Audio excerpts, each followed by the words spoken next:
Okay, this is how we do the measurements for our system. Here we start at 0, 0. Note we have a black line, and that line is perpendicular to this edge here, which we know is straight.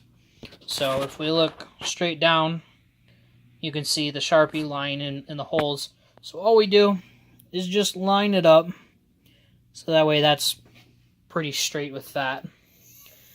And then here we're just going to rotate the second axis here until it looks to be about perpendicular with it.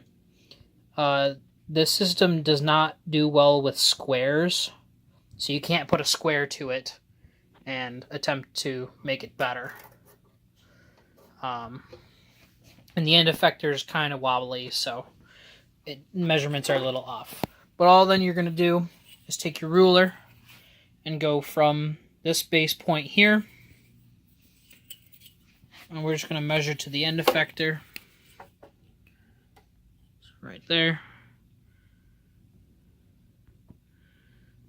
and we get approximately 11 millimeters, as you can see on there, from the tip of the pen or the end effector to the origin of our base.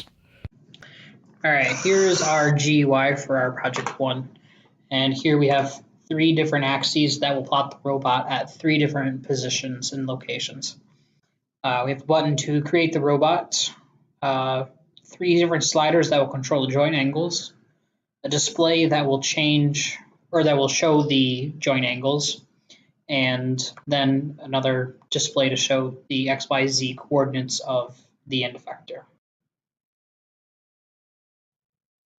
So here we are creating the robot, and here are the 3 different views, and if we turn the slider, all of them will update.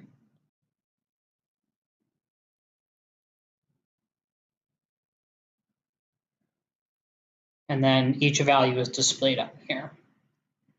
Now we added a little bit of extra functionality, and we added in to where it will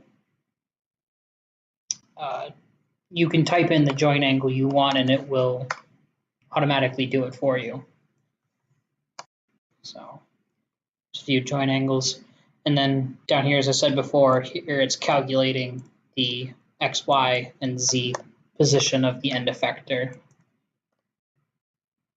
And here, if we set everything back to 0, we can see that the end effector is about 74 millimeters in the x-axis, 124 in the y, about 5 in the z.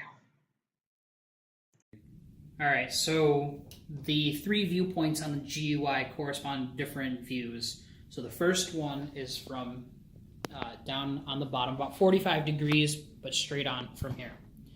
The second one is from this side, and then the top one, or the third one, is from the top.